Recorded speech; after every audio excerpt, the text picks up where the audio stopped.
नमो भगवते वासुदेवाय नमः। आपके चैनल धर्म यात्रा में आप सभी भक्तों का स्वागत है। आप इस चैनल धर्म यात्रा को लाइक व सब्सक्राइब करें ताकि मेरे द्वारा पठित सभी धर्म ग्रंथों की कथाओं का आप आनंदपूर्वक श्रवण कर सकें। अभी सुख सागर की कथाएं मैं पढ़ रही हूँ, इनको क्रमशः सुनने के लिए आप इस चैनल को सब्सक्राइब करें। छठा अध्याय। भृगु आदि ऋषिश्वरों और देवताओं का ब्रह्मा जी के पास जाना और वीरभद्र का हाल कहना। मैत्रेय ऋषिश्वर ने कहा, हे विदुर, जब वीरभद्र ने सबको मार पीट कर यज्ञशाला से बाहर कर दिया तब उन लोगों ने ब्रह्मा जी के पास जाकर अपना हाल उनसे कहा। ब्रह्मा जी उनका वृतांत सुनकर बोले कि तुम लोगों ने बहुत बुरा काम किया, जो यज्ञ में बैठे शिव जी की निंदा अपने कानों से सुनते रहे और महादेव जी का भाग यज्ञ में बंद करके अपना अपना वंश लिया। ऐसा अधर्म करना तुम्हें उचित नहीं था। ऐसा अपराध किया, वैसा फल पाया। महादेव जी का सब देवताओं और तीनों लोकों के जीवों में श्रेष्ठ हैं। वे परमेश्वर तुल्य हैं, मैं उनका कुछ नहीं कर सकता। तुम लोग मेरे साथ उन्हीं की शरण में चलो, उनकी स्तुति करके तुम्हारा अपराध क्षमा कराऊं। ब्रह्मा जी सब देवताओं और ऋषिश्वरों को साथ लेकर कैलाश पर्वत पर गए। उस पहाड़ पर पत्थर की जगह लाल पन्ना व हीरा आदि अनेक तरह के मणि व रत्न थे। वह पहाड़ 1600 कोस ऊंचा और 1200 कोस के घेरे में है। वहाँ बरगद आदि के बहुत वृक्ष लगे रहने से धूप का प्रकाश नहीं होता, सदा ठंडी छाया बनी रहती है। अनेक रंग के फूल ऐसे लगे हैं कि जिसकी सुगंध कोसों तक उड़ती है। अनेक प्रकार के फल 12 महीनों वृक्षों में लगे रहते हैं, वे अमृत के समान स्वाद हैं। वहाँ पर तालाब, बावड़ी, नहर व झरना ऐसे निर्मल भरे हैं जिनको देखने से आंखों में तरावट आती है। तालाब और बावड़ी के किनारे सुंदर मीठी पक्षी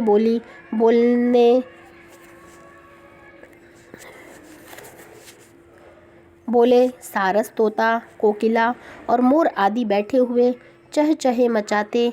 उस जगह देव कन्या और गंधर्व आदि आकर जिस वस्तु की इच्छा करते हैं उनका सब मनोरथ सिद्ध होता है। वह शोभा देखकर उनका मन मोहित हो जाता है और वे लोग सेतु गंगा में जो धारा हिमालय पहाड़ से उतरकर वहां आई है स्नान करके प्रसन्न हो जाते हैं। उसी पहाड़ पर बरगद का एक वृक्ष है जो 400 कोस ऊंचा है और 300 कोस चौड़ा है। उसके नीचे महादेव जी मृगछाला पहने बैठे हुए नारद मुनि व सनकादिक अपने चेलों से परमेश्वर का गुणानुवाद कह रहे थे और योग तप वेदादिक अपना अपना रूप धारण किए उनके सामने बैठे थे। उसी समय ब्रह्मा जी सब ऋषिश्वरों और देवताओं समेत वहां जा पहुँचे।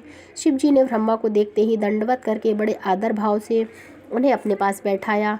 ब्रह्मा जी शिव शंकर को नमस्कार करके उनके सामने बैठे और देवतादिक जो ब्रह्मा के साथ गए थे शिव जी को दंडवत करके यथा योग्य स्थान पर चारों तरफ बैठ गए।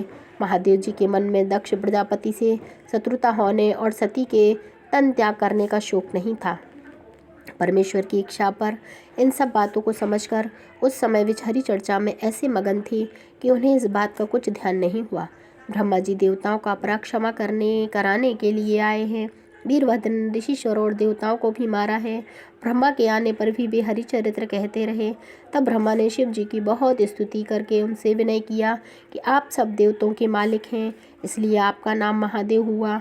दक्ष आपकी प्रभुता नहीं जानते, उन्होंने आपका अपमान किया, वैसा उन्हें फल मिला। उनके निरादर करने से आपकी बड़ाई कम नहीं हो गई। जिस तरह कोई मनुष्य चंद्रमा पर थूके तो वह थूक चंद्रमा पर नहीं पड़ता, उसी थूकने वाले के मुंह पर पड़ता है। वही हाल दक्ष का हुआ। अब मेरे विनय करने से दयालु होकर दक्ष का अपराध क्षमा कीजिए। जो देवता और ऋषिश्वर आदि उस सभा में थे, वीरभद्र ने उनको भी बहुत दुख दिया। कितनों के पैर तोड़ डाले, कितनों की आंखें फोड़ डाली। वे लोग भी आपके भय से घबरा रहे थे, इसलिए उनको धैर्य देकर ऐसा आशीर्वाद दीजिए कि जिसमें उनका घायल शरीर अच्छा होकर वे ज्यों के त्यों हो जाएं और दक्ष प्रजापति आपकी कृपा से फिर जी कर अपना यज्ञ विधि पूर्वक संपन्न करें। सब देवता और ऋषिश्वर भी वहां आकर अपना अपना भाग पावें। आप भी मेरे साथ वहां चलिए, मैं नारायण जी को भी विनय करके वहां ले आऊँगा। यज्ञ करने में जो सांकल्य बच जाती है वही सांकल्य आपका भाग रहेगा। जो आप अपना भाग पावेंगे। ये सब बातें ब्रह्मा जी की सुनकर शिव जी ने कहा, मैं किसी से शत्रुता नहीं रखता, अज्ञान के कहने का कुछ बुरा नहीं मानता। सती के प्राण देने का हाल सुनकर मुझे क्रोध आ गया था। सो दक्ष प्रजापति अपनी करुणी को पहुंचा। सती के प्रारब्ध में इसी तरह तन त्याग करना लिखा था। जो कुछ परमेश्वर की इच्छा थी वह बात हुई। अब जो आज्ञा दीजिए सो करूं। जो कोई बड़ों का कहना नहीं मानता वह पीछे से दुख पाता है। इति श्री छठा अध्याय समाप्त। सातवां अध्याय। महादेव और ब्रह्मादिक देवताओं का दक्ष प्रजापति की यज्ञशाला में जाना। मैत्रेय जी बोले कि हे विदुर, जब कैलाश पर्वत से शिव शंकर और ब्रह्मा जी सब देवताओं और ऋषिश्वरों को साथ लेकर दक्ष प्रजापति की यज्ञशाला में गए और जो देवता आदि वीरभद्र के डर से भाग गए थे वह भी वहां पर आए, तब ब्रह्मा जी ने जिन देवताओं और ऋषिश्वरों का शरीर वीरभद्र के मारने से घायल हो गया था उनको अपनी कृपा दृष्टि से अक्षा कर दिया। भृगु ऋषिश्वर की दाढ़ी के बाल बकरे की दाढ़ी लगने से फिर उसी तरह जम गए। उस समय ब्रह्मा जी ने शिव जी से कहा, दक्ष प्रजापति की जो लोथ पड़ी है उसको भी जलाना चाहिए। तब महादेव जी बोले, दक्ष का सिर जो अग्निकुंड में जल गया वह नहीं तैयार हो सकता, कहो तो यज्ञ के बकरा का सिर दक्ष के धड़ से लगाकर उसे जला दूं। ब्रह्मा ने इस बात को मान लिया और फिर शिव जी ने बकरे का सिर दक्ष प्रजापति के धड़ से लगाकर उसे जला दिया। शिव जी की कृपा से यज्ञशाला का स्थान फिर ज्यों का त्यों हो गया। दक्ष प्रजापति ने महादेव जी को देखते ही उन्हें दंडवत करके हाथ जोड़कर अधीनता से विनय किया, हे महाप्रभु, मैंने आपकी बड़ाई और महत्व न जानकर जैसी करनी आपके साथ की वैसा फल पाया।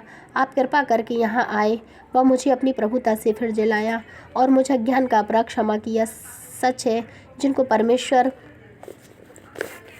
ने महत्व दिया है वे लोग छोटे और मूर्ख मनुष्य की बात पर ध्यान नहीं देते। जितने देवता ऋषिश्वर गंधर्व और किन्नर आदि स्त्री व पुरुष दक्ष के यहाँ न्योता करने आए थे वे लोग भी शिव जी के यहाँ महिमा देखकर इसी तरह स्तुति करने लगे। जब महादेव जी की आज्ञा दक्ष प्रजापति फिर यज्ञ करने बैठे तब ब्रह्मा महादेव और विष्णु भगवान ने सब देवताओं को और ऋषिश्वरों समेत शास्त्र के अनुसार दक्ष से उस यज्ञ को संपूर्ण कराया। यज्ञ संपूर्ण होते ही अग्निकुंड से यज्ञ पुरुष भगवान चतुर्भुजी मूर्ति ने वैजयंती माला को स्तुप मणि और फूलों के हार गले में डाले गरुड़ पर चढ़े प्रकट होकर दर्शन दिया। उनको देखते ही जितने छोटे बड़े वहां बैठे थे उठ खड़े हुए और उस पुरुष को साष्टांग दंडवत किया। दक्ष प्रजापति हाथ जोड़कर यज्ञ भगवान से बोले, हे वैकुंठनाथ, इस यज्ञ के आरंभ से मैंने महादेव जी का अपमान किया, इसलिए मेरा यज्ञ विध्वंस हो गया था। अब मेरा भाग्य उदय हुआ जो आपने दर्शन देकर मुझे कृतार्थ किया। मेरा यज्ञ आपकी कृपा से संपूर्ण हुआ। अब आप कृपा करके ऐसा वरदान दीजिए कि मुझको फिर दुर्बुद्धि ना व्यापे। और भृगु ऋषिश्वर बोले, हे दीनानाथ, मैं ब्राह्मण और तपस्वी होने पर भी अपने क्रोध को वश में नहीं रख सका, इस कारण मुझे यह दंड मिला। आप दयालु और होकर ऐसा आशीर्वाद दीजिए कि मेरा क्रोध छूट जावे, क्योंकि जब तक काम क्रोध मोह और लोभ अपने अधीन नहीं होते तब तक आपकी भक्ति नहीं प्राप्त होती। जब इसी तरह ब्रह्मा महादेव इंद्र गंधर्व लोकपाल किन्नर तथा सब देवताओं और ऋषिश्वरों ने बहुत स्तुति की तब यज्ञ पुरुष ने दक्ष से कहा, तुमने यह बहुत अनुचित किया जो महादेव जी का अपमान किया। ब्रह्मा विष्णु और महादेव तीनों को तुम एक सा जानो। जिस निरंकार पुरुष का लोग जप करते हैं और अपना उत्पन्न करने वाला जानते हैं उसी के ध्यान में तुम भी लीन रहो, तब तुमको ज्ञान प्राप्त होगा। जिस समय यज्ञ पुरुष ने यह बात कही उस समय आकाश से उन पर फूलों की वर्षा हुई और सब लोगों ने जय जयकार किया। तब यज्ञ पुरुष सबको विधि पूर्वक वरदान देकर बैकुंठ को पधारे और ब्रह्मादिक देवता व ऋषिश्वर भी अपने अपने स्थान को गए। दक्ष प्रजापति उस दिन से शिव जी को अपना इष्ट जानकर उनकी सेवा करने लगे। इतनी कथा सुनकर मैत्रेय जी बोले कि हे विदुर, धर्म की मनुष्य नाम स्त्री से क्रोध लोभ और मृत्यु आदि बहुत संतानें उत्पन्न हुई। उनके नाम संस्कृत भागवत में लिखे हैं। जो कोई इस अध्याय को चित्त लगा कर कहे व सुने वह सब पापों से छूटकर परम पद को पा देगा। इतनी श्री 7वां अध्याय समाप्त।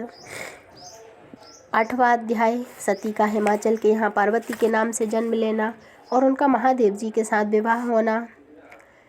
मैत्रेय ऋषिश्वर ने कहा, हे विदुर, अब हम सती जी की कथा जिस तरह दूसरा जन्म पार्वती का लेकर महादेव जी को मिली थी वर्णन करते हैं।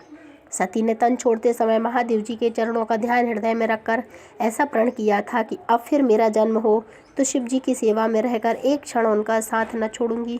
सो वह तन छोड़ने के उपरांत हिमाचल पर्वत के यहाँ पार्वती के नाम से जन्म लिया। जब वह सयानी हुई तब हिमाचल ने अपनी कन्या से पूछा कि तेरा विवाह किसके साथ करूं? पार्वती को अपने पिछले जन्म का हाल याद था, इसलिए वे हिमाचल से बोली कि मेरा विवाह महादेव जी के साथ कर दो। उसने कहा, शिव जी सब देवताओं के मालिक हैं, मेरी कन्या को किस तरह अंगीकार करेंगे? तब पार्वती ने उत्तर दिया कि महादेव जी के सिवा दूसरे से मैं विवाह नहीं करूंगी। वह मुझे अंगीकार करें तो मेरे पति होवे, नहीं तो मैं वन में जाकर तप करके अपना यह तन फिर छोड़ दूंगी। ऐसा कहकर पार्वती ने सब इच्छा से कि महादेव जी के साथ मेरा विवाह हो वन में जाकर तप करना आरंभ किया। सो एक दिन नारद जी ने पार्वती के प्रेम की परीक्षा लेने के वास्ते वहां जाकर पूछा, हे पर्वतराज की कन्या, तुम इस वन में किस इच्छा से तप करके इतना दुख उठाती हो? पार्वती ने नारद जी को परमेश्वर का परम भक्त जानकर दंडवत करके विनय किया, हे मुनिनाथ, मैं महादेव जी से विवाह करने की इच्छा से तप करती हूँ। यह वचन सुनकर नारद जी बोले, हे पार्वती, तुम बड़ी बोरही और मूर्ख हो। शिव जी अपने शरीर में राख व धूलि लगाए हैं, सांप व बिच्छू लपेटे मुंडों की माला गले में डाले, भूत व पिशाच अपने साथ रखते हैं। उनको देखकर मनुष्य डर के भाग जाते हैं। तुम उनसे विवाह करने की चाहना क्यों रखती हो? यह बात सुनकर पार्वती ने कहा, वे कैसे ही अवगुणों से भरे हो, पर मेरा चित्त उन्हीं से प्रसन्न है। ऐसा सुनकर नारद जी फिर बोले कि पार्वती, इंद्र, गंधर्व, कुबेर, वरुण आदि अच्छे अच्छे देवताओं को तुम क्यों नहीं चाहती हो? यह वचन सुनते ही पार्वती ने हंसकर कहा, हे मुनिनाथ, मन एक है दो चार नहीं होते। सो मेरा चित्त शिव जी के चरणों में लगा है, वहाँ से हट नहीं सकता। मेरी इच्छा शिव जी से पूर्ण करेंगे, दूसरे की चाह मुझको नहीं है। यह बात सुनकर नारद जी बहुत प्रसन्न हुए और पार्वती को आशीर्वाद देकर बोले, तुम्हें महादेव जी अवश्य मिलेंगे, तुम किसी के कहने व भुलावा देने में मत आना। जब नारद जी ने पार्वती जी की सच्ची प्रीति देखी तब उसी समय शिव जी के पास जाकर पार्वती का मनोरथ और प्रेम उनसे कहा। जब महादेव जी ने सुना कि सती हिमाचल पर्वत के घर जन्म लेकर मेरे साथ विवाह करने के लिए तप करती है, तब उन्हें भी प्रेम उत्पन्न हुआ।